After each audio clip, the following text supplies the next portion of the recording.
Welcome to Let's Talk Property, an informal podcast show all about the UK property and mortgage market. I'm Neezam, and joining me is my co-host Lee. Whether you're a seasoned property investor or just starting to think about buying your first home, this podcast is for you. We'll be discussing a range of topics, including the latest market trends, tips for finding the perfect property, and how to secure a mortgage deal. So join us as we explore the world of property and help you make informed decisions about your next property purchase. So the topic we are covering today is how to move home without selling your current home. A good one. It's probably what not a lot of people have thought about, actually. I think it's a really good one, and actually we do see it quite a bit in our line of work, don't we? That people, so I think it's a good. Looking forward to jumping into this one. Yeah, and it's one that I think probably, to be fair, we used to get asked a bit more about before the stamp duty changes and some of the sort of tightening on the rules on the landlord side and the buy-to-let side. But I was keen to kind of explore this because a lot of people don't know it's an option, or they don't know the ins and outs of how to achieve it. So what I wanted to do was kind of talk through what is it, how do we achieve doing that? So how can you move home without selling your current home and letting your current home out? What are the benefits of doing it? So what kind of people does it suit? What are the benefits of doing it? What are the risks of doing it as well? And what the people that it doesn't suit? And again, I'm not going to tell everyone to do it, and I'm not here to say this is going to be suitable for everyone. Jump on it, because it's not. It's really not. It's quite sort of niche in terms of who it suits. But when it does suit you in the right kind of circumstances, there are some massive advantages and benefits of doing what we call a let to buy. So I'll jump straight in. Yeah, absolutely. I think let's jump straight into that one. That's a good one. Let's do it. So how do you do it? Well, you achieve this. So how do you move home without selling your current home? You achieve it by doing what's called a let to buy transaction. A lot of people confuse let to buy with buy to let. Sounds very similar. In theory, when you're buying a buy-to-let property, you're buying a property to let it out. Or if you own a buy-to-let property, it still gets called a buy-to-let property. I'm not sure why, even if you currently own it.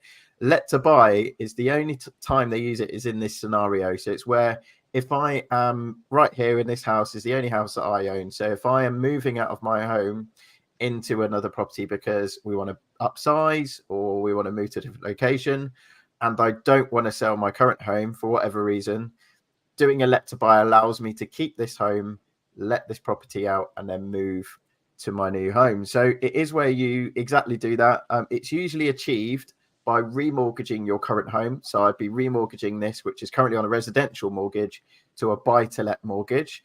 I'll be raising equity out of the property. So I'll be increasing my mortgage on this property so that I've got some extra cash. And then I'm using that cash to help me for my deposit and cover any stamp duty, solicitor fees, any moving fees that are associated with buying.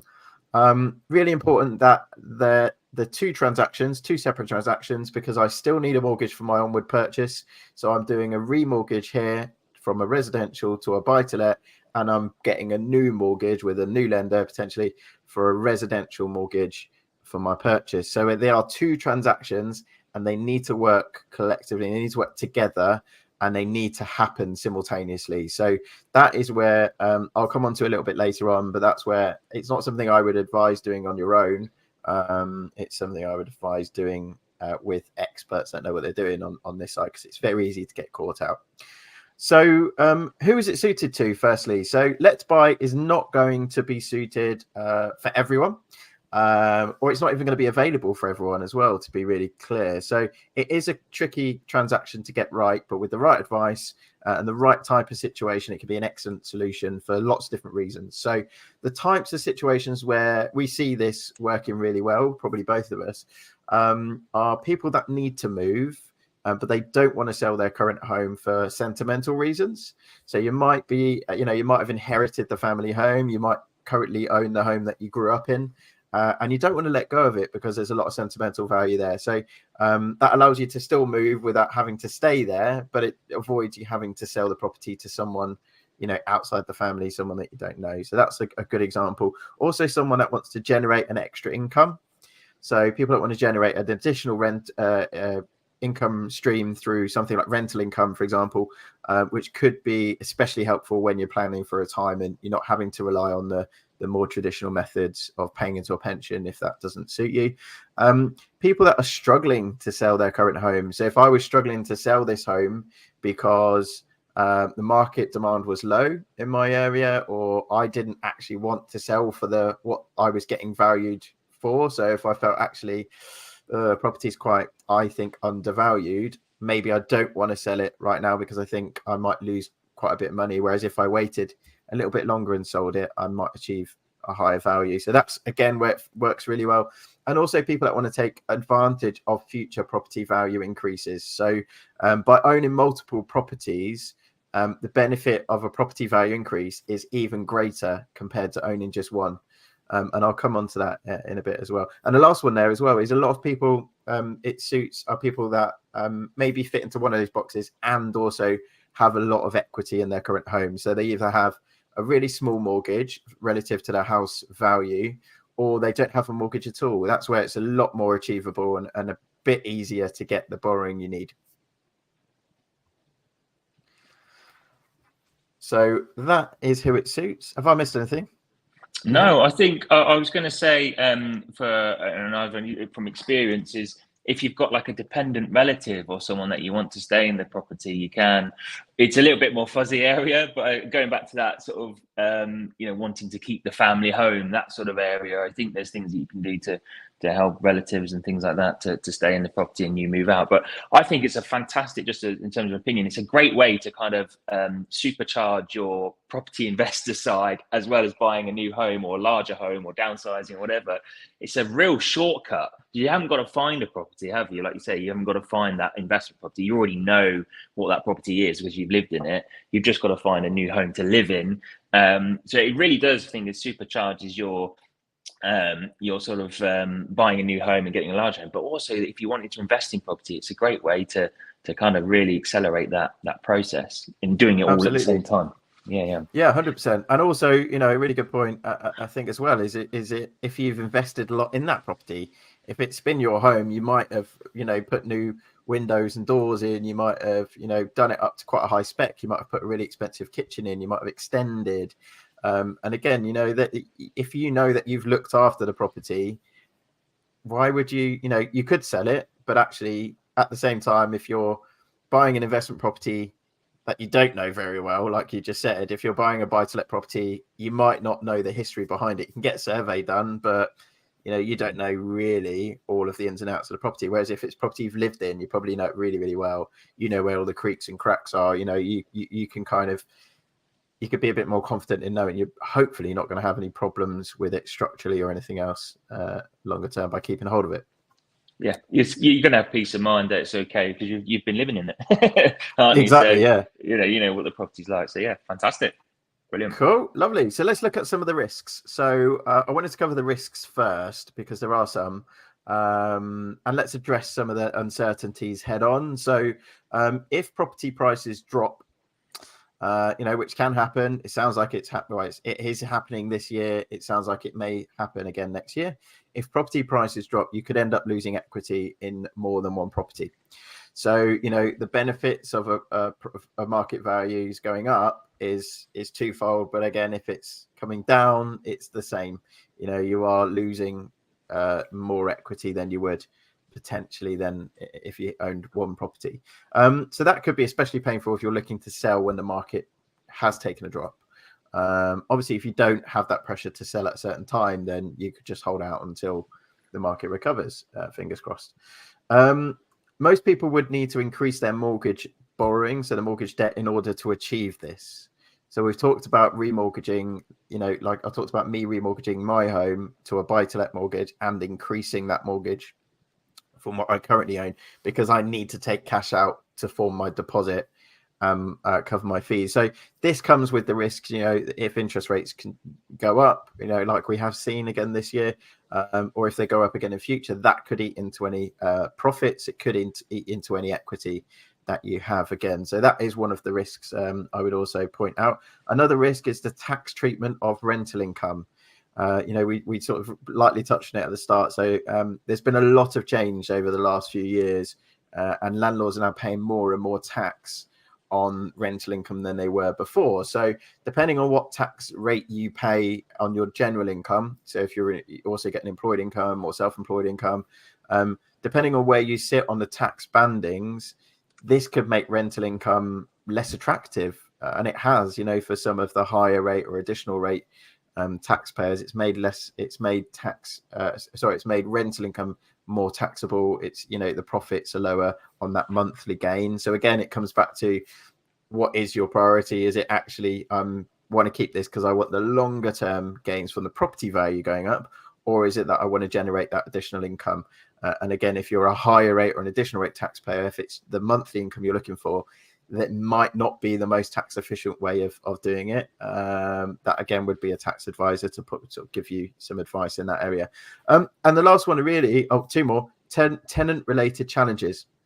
So understanding the responsibilities and challenges associated with being a landlord is really important. Rental income is not guaranteed, especially if you don't have a tenant, or even worse, if you have a tenant that isn't paying you on time or is not paying you at all.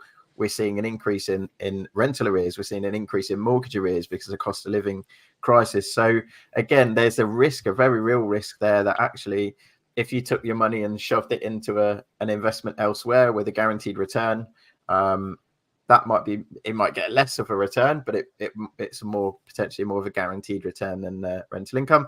And the last one is you will pay more stamp duty on your onward purchase. So in the scenario I gave with me, this is the only property I own. I'm buying another property. If I sold this and moved and bought another one, that my new home would be the only property I own, I would pay the standard rate of stamp duty. If I kept this property and bought another, my new home, I'm now paying the additional rate stamp duty, which is quite a difference. And again, that would only really, in my view, that would only be worth me doing that if I'm looking at a longer term strategy here. And I don't want this to turn into an investment property podcast, but I just want to, it does come back to what your kind of goal is, what your financial goal is, because most people will be doing this for a reason. They're doing it either to gain monthly earning that extra income, or for the longer term sort of property value growth and or retirement planning. So they're the pitfalls, they're the risks that I see. I don't know if you want to add any there.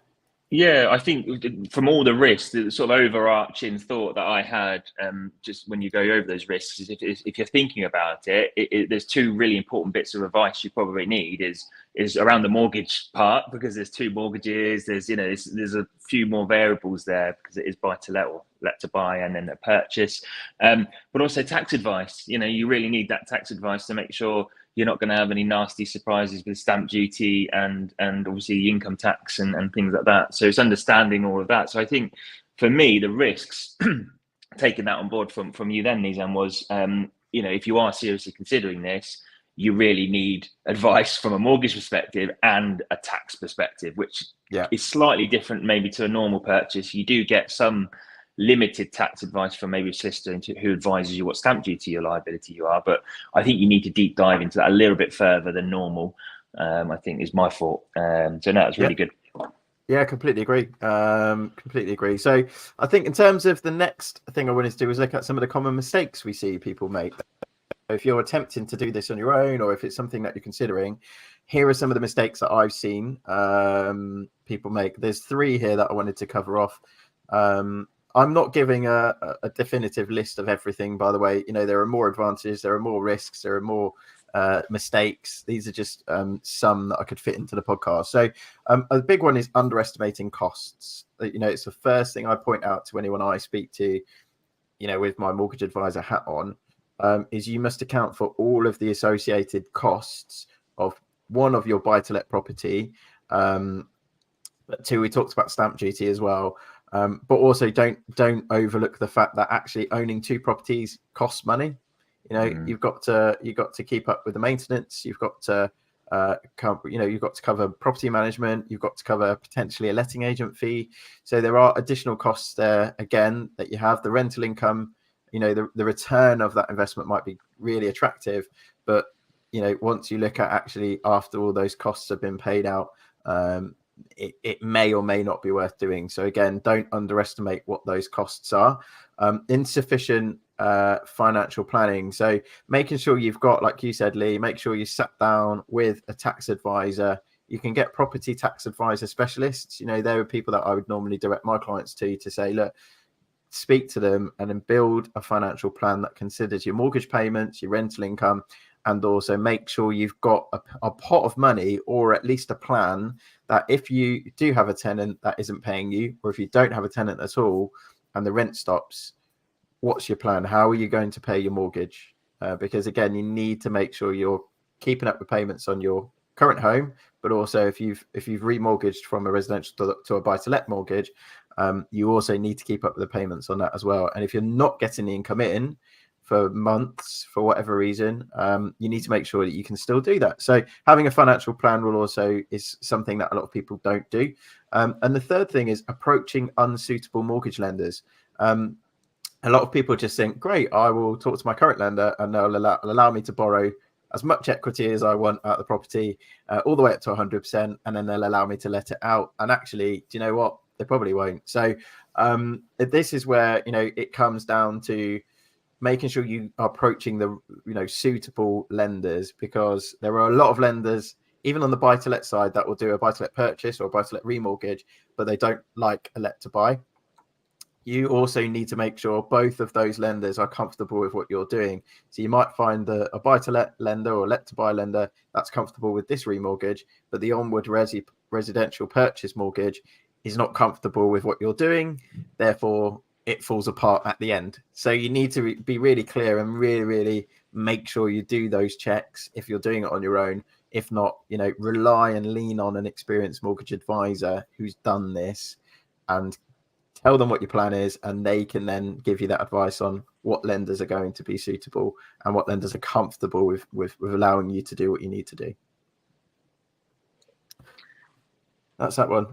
Shall I move on to advantages? Yeah, I think why would we do this? Why would we go through this pain? Exactly. Well, I didn't want it to feel like I was selling this as this is what everyone should do. So I thought I'll leave advantages to the end after I've laid out all the risks, all of the mistakes, all of the reasons not to do it. But look, you know, people do it for a reason. It is a very good solution for the right kind of situation and the right kind of person. So why would you do it? So a dual income stream, you know, that is number one. Rental payments from the existing property can contribute towards longer term financial stability. It can help you if you've not been paying into a pension, or you're a bit worried or concerned about your retirement, where your money's going to come from. Gives you some sort of plan, and yeah, it just gives you that additional income, really. So that is a big reason for most people. Second is you don't miss out on future property growth. You know, if we look back on the last 25 years, the property prices have gone up significantly. Now, that doesn't always mean that's going to happen again in the next 25 years, but there is a trend. There is a clear trend that property prices generally go up every sort of, bigger picture, let's say. So, you know, doing a let to buy means you don't miss out on future property growth. If you own two properties and that market value increases 50% when you're looking to sell in future, you've benefited from that market value increase twice, because you've benefited from it in your own home that you're now living in. That's gone up in value, so you have more equity in that home. But don't forget that other property you own as well will have gone up in value as well. Hopefully, if that's gone up by 50%, you know, all of a sudden your equity has increased a huge amount. So that is another reason that a lot of people will do this, is that longer term. Okay, I'm doing this because I want to sell the property in 20 years, 25, 30 years, whatever time it is. And then I want to start reaping the rewards. Then maybe that I'll use that to pay off my residential mortgage. Maybe I'll use that to invest again. Or maybe I'll just live off it, off the interest. So that is the second reason. And the third thing is that you don't have to sell your home. That's a really, really big one. If your property holds sentimental value to you, you might want to have the option of selling it to a family member in future. In a few years, you might want to sell it to your child or children or a sibling in a few years, or even leaving it to your children in your estate. You know, you might not want to let go of the property because there is a sentimental value to it, but at the same time, you don't have to feel like you're trapped in there and you have to live in it. So, you know, it keeps your family home in your family, but avoids it sitting there completely unoccupied and empty as well, and being neglected. So there's some of the advantages. Again, they're not all the advantages, but they are some of the bigger advantages that I see most people doing this. I think my over sort of riding thought on it all is sort of short-term pain for long-term gain. It's sort of really, I think you touched on it there, and I think the big sort of advantage for me is the speed, and it's a lot in one period. You know, it's recommended that you do these simultaneously, isn't it? Normally, you do the sort of process of letting your property and converting that, and then buying a new one. Generally, it's recommended to do it simultaneously. Because the mortgages do kind of work together, don't they? I think they work alongside each other. So I think speed is the biggest advantage. You, like you say, you haven't got to go and sell your home. You haven't got to worry about selling your home to buy a new one, and you haven't got to worry about finding a property investment property, which again is another part. So you know, and all of a sudden you've got a, you know, within a period of time, I know 2 or 3 months, you could potentially have an investment property and a new home, and you know, and that, you know, it's a lot to do in one part, but the advantages I think are quite big, you know, over the long term, in terms of time and speed and everything else, and financially, as you pointed out in most cases. But that was really good. Yeah, great. And you're right, it generally doesn't suit people that are looking to do this for 5 years, or whatever. You know, like most property investments, you're not looking to do it short term. Generally, you're looking at the bigger picture and the longer term gain. So that's great, brilliant. Yeah, on that note as well, with the mortgage lenders, they do normally say it has to be simultaneous, don't they? So they normally say, look, we will only do this if I'm not living in this property on the day. They then release the money, but I need the money to be released to be able to move into my new home to complete on the purchase. So normally that is the condition, isn't it? If you've got a mortgage on this one and the new one, the lenders will only do it if you are doing it simultaneously, and it only really generally works that way anyway in most instances. So but yeah, good point. So in summary, Let to Buy is a tricky thing to get right. I'm not saying everyone should do it. You must have enough equity in your home. You must have budgeted for the additional costs of keeping your home whilst buying another home. You must have approach suitable mortgage lenders, and you must understand the risks of becoming a landlord. For me, they're the big ones, but it can be a very good solution for some people in the right circumstances, and it allows you to take advantage of the property market increasing in future and generate an additional income. If you would like to see if this is achievable for you, like Lee said earlier, this is my plug to say, speak with a mortgage advisor, speak with a tax advisor, speak with a property accountant, get all the advice you need, get all the options laid out, be really clear on what your plan is, what your goals are, and then you can make an informed decision as to, is this something that I really want to do, yes or no? Fantastic. Spot on. And that is Let to Buy in a nutshell. I don't think I'll be able to do that in 23 minutes, but there we go. You did well, mate. You did well. That was a good subject. Good subject. Good. Excellent. Well, it is one we get asked a lot about, I think. Like I said earlier, less so now than we used to, but also a lot of people don't know it's an option. So I thought, well, if people are listening to this and they've not even thought about being able to do this, this might plant a seed, whether it's now, whether it's in future. Actually, it could be a really good solution for them. Awesome. Brilliant. All right, I'll wrap up, shall I? Lovely. Let's do it. Thank you for joining us for an episode of Let's Talk Property. We hope you found the discussion of the UK property market informative and helpful. If you have any questions or topics you'd like us to cover in future episodes, feel free to send us a message. Don't forget to subscribe to the show and follow us on social media for updates on future episodes. Until next time, we'll see you in the property market.